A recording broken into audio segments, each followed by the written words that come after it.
we calculated carbon footprints for all the individual producers and all the individual plants. And what we saw is that companies that are sitting right next to each other have carbon footprints with the differences of more than 10 in between. For products that is really quality is the same, everything is the same. So with this information, you can, let's say, restructure your supply chain, or you can discuss with your suppliers on how to change it and make a, let's say, a real world impact.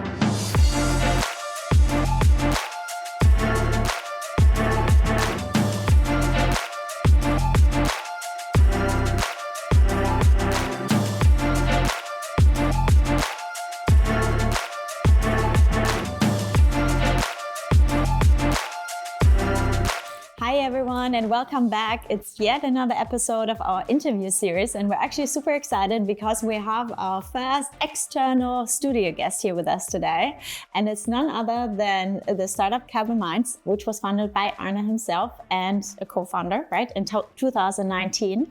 And what Carbon Minds does is actually the largest and most regionalized, from what I heard, life cycle assessment database, right? Yeah. And we're gonna unpack this topic in the next 20 minutes or so. Super excited to have you with us. So very, very warm welcome. Thank you so much for coming. Yeah, thanks so much for the invite. If you could maybe start at the very beginning, giving us a brief introduction into yourself. I think that you come from a research background, right? And this is how you actually came up with the idea of founding Carbon Minds, but give us maybe some insights where you are coming from and how this came about. Yeah, absolutely. So Carbon Minds is all about data and about sustainability, and this is very much interlinked with my background. So in short, at Carbon Minds, we provide the data that our customers use in order to measure and also reduce the environmental impacts of their products. And we focus on one type or group of products that is super important for the sustainability transition, and this is chemicals and plastics. And they are important simply because if you look around here, so chemicals are used in the production of nearly all the products that we see around us, about 95% of the products. Also the heaviest pollutant. Yeah, exactly. And this is something I've been working on for quite a while. So I've got a background in chemical engineering and also environmental economics or business studies in general. And before we started Carbon Minds, we've been working in academia, me and the other three co-founders. And we've been working on environmental studies. And the idea of Carbon Minds was very much driven by a need. So we did studies on how to improve the industry, how to bring down emissions, and we just needed data for this. We tried to buy it on the market, but this was just not enough. So we generated more and more data. We published the first studies. Then companies came to us and said, "Hey, cool study, but can I just have the data?" And then at some point, this happened more and more often, and we realized that, okay, maybe our impact is really bigger if we make this available to as many companies as possible. And yeah, here we are as Carbon Minds. So which type of companies are you working with currently? Who are your clients? Yeah, so a big part of our customer base is the chemical industry and also oil and gas. But in principle, it's everyone who uses chemicals for the production. So some of the largest fast-moving consumer products company, mobility company, maybe a company that produces your mobile phone is using our data to do the assessment. So it could be basically any company that uses chemicals or polymers for the production. Polymers, meaning plastics. Yeah. From a technical point of view, how did it work? Because you now have a huge database, especially like you say, in the field of chemicals. But where were you able to retrieve the data? Where does it come? And I see how is this being used and why this is also such high in demand. But we're going to talk about the why now kind of a little bit more. But really from a practical point of view, how does your solution work? Yeah. And that's a super good question, and one that we get quite a lot, because especially in the beginning when we started, companies said, okay, you're promising quite a lot here. Is it possible? And I think that was only possible because we worked on this through really many years with quite a number of people in academia.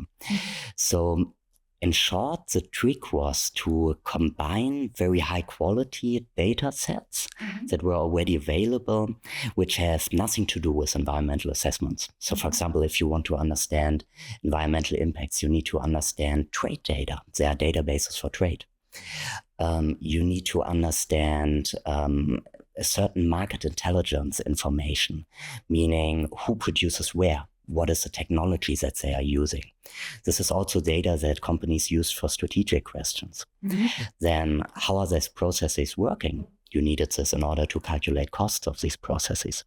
None of them has to do with carbon footprints, but they deliver, let's say, a lot of puzzle pieces that you need to bring together in one unified model where you need to close data gaps at a scale where you can't do it manually anymore, but need to check it out manually. Yeah. So quite a lot of work.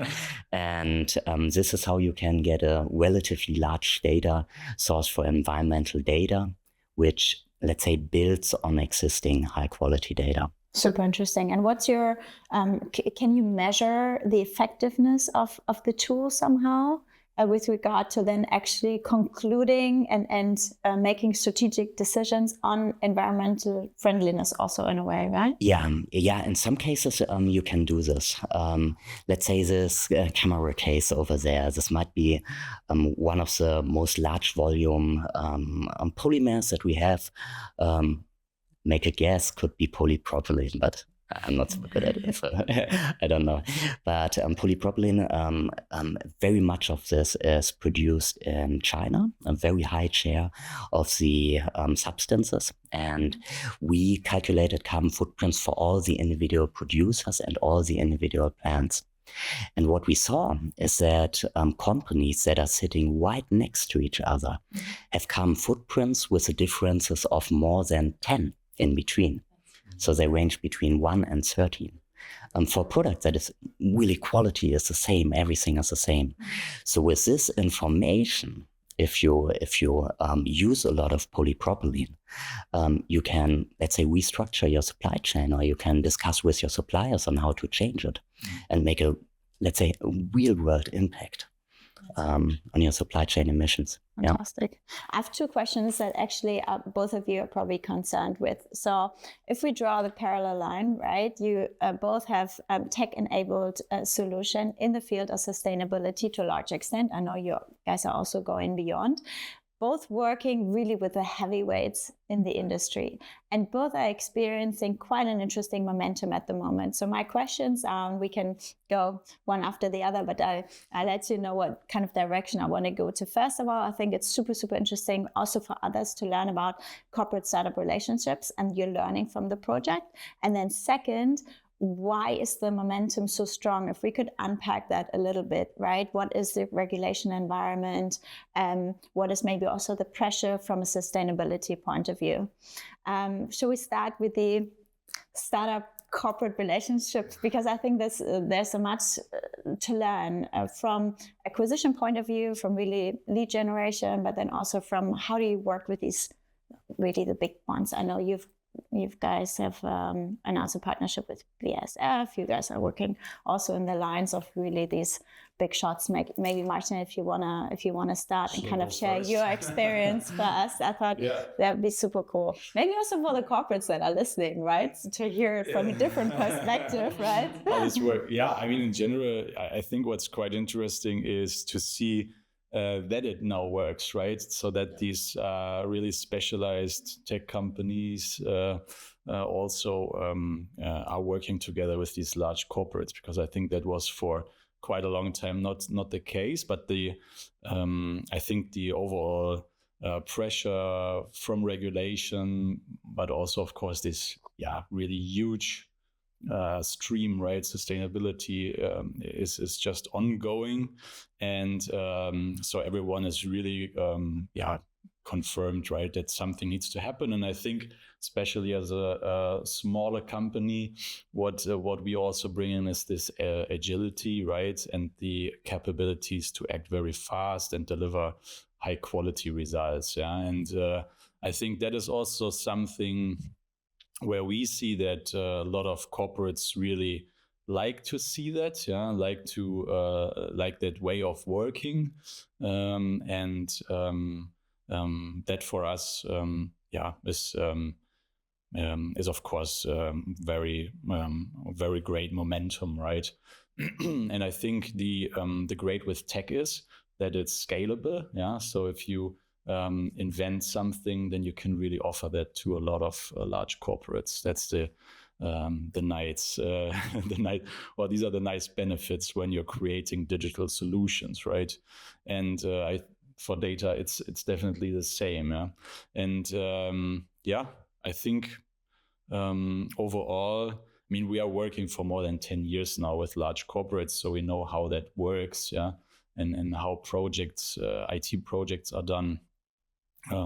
So we are used to that, or have been used to that from the beginning, let's say. What was your biggest learning? Just that everything takes longer, that, I don't know, you need to find out to speak with the right people, who are the right people? I don't know. I mean, you always need to find the right people, right? And that's always the case. There are, of course, for everything, clearly defined processes. So you need to be really proactive in communication, transparency, providing information, asking for information, right?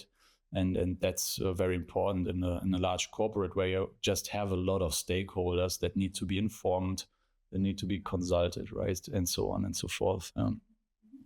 But I hand over to Arne. Yeah, I think we made very similar experiences here.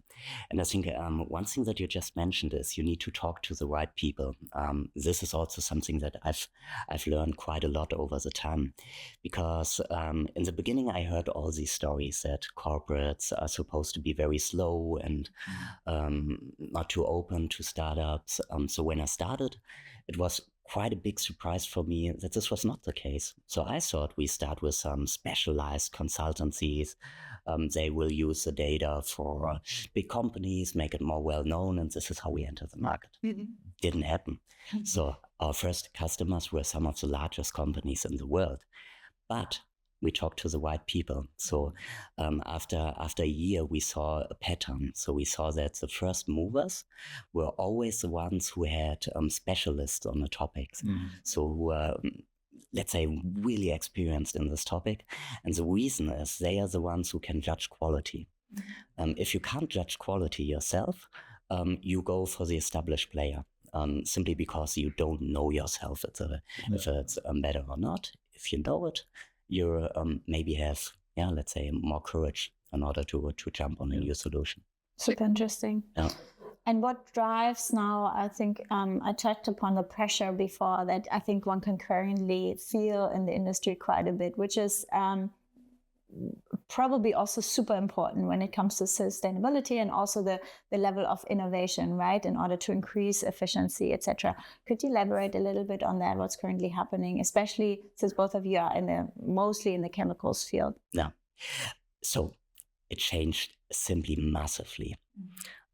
So for those who don't know, we're sitting here in Cologne, and when we started the company, this was, you need to do this official steps, and this was basically 100 meters from your office over here. And when we signed, let's say, the contract to start the company, we were looking out of the window, and it was doing the Fridays for Future protest. And I think this was in 2019, the time when it became super popular, when it was all over the media pretty much every day. And even though I worked on the same topics for quite a number of years before, I think this was a time when a lot started and a lot seemed to accelerate. So I think there were new ambitions in climate targets and also policy actions that we simply hadn't expected the years before. And I think this is a movement that is even accelerating right now further. Because to be honest, climate science is clear. There are 2030 targets out there, which are sometimes very ambitious. And 2030 in terms of big industry, that's tomorrow. So some of the big plants, they need quite a number of years to be built. So when we want to reach our target, it's really exactly now the time to act on a very, very big scale. And this is what we're seeing. Mm-hmm. How is the regulatory environment when it comes to transparency in the value chain right now, and what can we expect? I know there's ESG reporting, but how do you see that from your point of view? Yeah, so I think it's coming. But over the past years, let's say maybe the prospect that regulation is getting stricter was one driver, but I think the main driver was somewhere else. It was more the climate targets of the companies, and the fact that you can reach these climate targets, especially on supply chain emissions, only in collaboration with other companies. So imagine I'm a company, I buy from you. You have a high climate impact, my supply chain impact is high. You have a low climate impact, I reach my supply chain targets. And this is why reporting on supply chain emissions and reducing them is more and more becoming something like a license to operate, something like a differentiator that will translate in a competitive advantage in the future. And I think now that regulation is also coming, this shift towards more transparency, but also finally, which is much more important, towards more action, will accelerate quite massively. That's a good point to ask my first question, perhaps, right? Because I think if we're talking about emissions, then I think for also the listeners here of the podcast, it would be interesting to understand the differences between scope 1, scope 2, and scope 3 emissions. Yeah, because I know that this is a huge topic, and that scope 3 is most relevant, of course, and the biggest challenge probably, right? But do you want to introduce that? What means scope 1, scope 2, scope 3, that this is clear to everyone? Yeah, happy to do this. So let's say if you visit a company, let's say a big process engineer industry, you can go there and you see massive chimneys and emissions are coming out there. You can measure them. You see where they're coming from. Those are the direct emissions. They're called direct emissions because they come directly from the company that is reporting, and they're called scope 1. This company, however, it will use electricity, for example, to have lights in their offices or pumps and so on. And this is what we call scope 2 emissions. So this is, put it simply, the emissions that come due to the production of the electricity that a company is buying. And the third one, which usually accounts for by far the largest share of a company's emissions, are scope 3 emissions, and those are the emissions for the up and downstream supply chain. So, for example, it's emissions due to the extraction of the raw material that a company is using, due to the transformation of these raw materials into intermediates that a company is buying, due to the use that of the products the company is producing, and the waste incineration of them. And this is what we call scope 3 emissions. And I think for all 3 scopes, data collection is quite difficult. And I know you know a lot about this too. Yeah, I mean, to be honest, we are also still working on that, right? Because when we think about scope 3, then for us, right, we're working in this what the regulator calls pollution, right, area. And a good example for this are the PFAS, right? The PFAS regulations currently upcoming. Yeah, I think you have to elaborate and make this understandable. So PFAS are just raw materials that are not biodegradable. And we all know that, yeah. So it's really part of a lot of our consumables that we use. And we have, for example, a big challenge, right? So the US has this regulation for PFAS until mid-25 already. So it's a very short time to report the imported or produced products that do have or do contain PFAS in it or on it for the last 10 years. Yeah. So that's a very big challenge for the organizations. And the biggest challenge is really around, for example, pipelines, that you have during production, because a lot of pipelines do have a coating inside, a PFAS coating sometimes. that makes sure that the pipeline has a longer lifetime, right? Because it's just such a stable coating that you basically put on it. But the challenge for the companies, of course, is to identify that. So there is this company that buys a pipeline from a German mid-sized company, for example, because it's such a good pipeline, and was during the last years. This company produces here in Europe and is purchasing a coating from a specialized company, and so it's then the second tier right before that, and this company purchases the PFAS ingredients, for example, from the tier 3, I think, then basically, right? And for us, this is a huge complexity because inside the chemical supply chain, we have already a lot of transparency about hazardous ingredients. They get updated all the time. The customers get informed, right? We see new safety data sheets, then we see it on a label and so on. But if we go into that discrete industry where we then have like a manufactured item, then all this is today basically gone. This will probably change with the product passports that we see in a few years, where we have this inside. But the big question is, how can you do that today? And of course, how to protect intellectual property as well, if possible, because the pipeline constructor, of course, does not want to tell you what PFAS or what coating is on the pipeline. And the manufacturer of the coating does not want to tell you what PFAS are in his whole coating, right? So that's a good example, I think, to understand the complexity also in different regions, because the US has other regulations than the EU, right? And China, for example, Asia as well. And the question from my perspective is, what are your experiences with the product carbon footprints, right? Do you see there similarities to make that happen, to exchange all this information, to take care of intellectual property, for example, or sensible data? What are your first experiences? That would be interesting, I think, for everyone to hear, and to learn. Yeah, and I think your example is super good also, let's say in an adapted way for the carbon footprint case, because what you're talking about is the exchange of information that you need, let's say, for one purpose, for the reporting, that goes along the entire supply chain. But at the same time, different producers want to hide their trade secret and their intellectual property.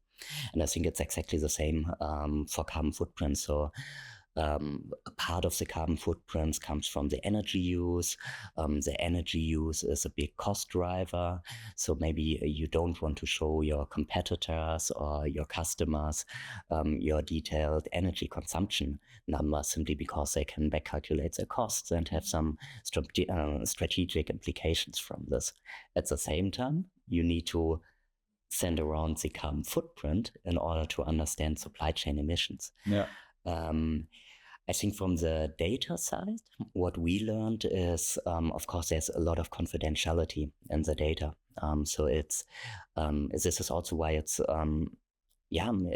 difficult to create databases at such a high quality, and this is why it was so much work to do it. You can't just ask everyone and they won't tell you. But at the same time, I think, I assume that you're working quite a lot with this. There are a number of technical solutions that allow the exchange of the data that should be exchanged, while hiding the confidential background IP in the background. And I think this is an important contribution to the sustainability transition.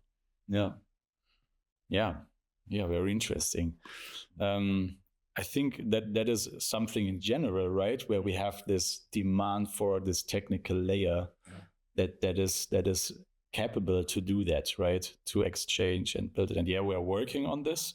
Also inside the CEFIC to make something like this happen. But of course, there is still some it's a bit some way to go, right? What are the next milestones then for you, especially Arne? Is that I think more on let's say the idea of growth with regards to markets and new clients, or are you still working heavily on the solution itself in order to expand its reach, maybe efficiency, etc.? What would be the next steps for you? Also looking into the future. Yeah, I think in the end it's both. So the product is there, and more than 100 companies are using it for their reporting. And at the moment, we try to increase our impact also on, let's say, emission reduction, so by enabling companies to reduce their emissions, also by making the solution much more known and much more widely used. At the same time, there's always a lot of work to do. So, for example, one thing that we're working on since years is to always improve the coverage of our data. There are 30,000 chemicals in this world. There are new ones coming. Many of them can be produced in 10, 20, 30 different production pathways. So the field is incredibly big. And this coverage side, covering more of the industry, is one big thing. At the same time, we don't just want to have any number for your reporting. You might be able to document problems.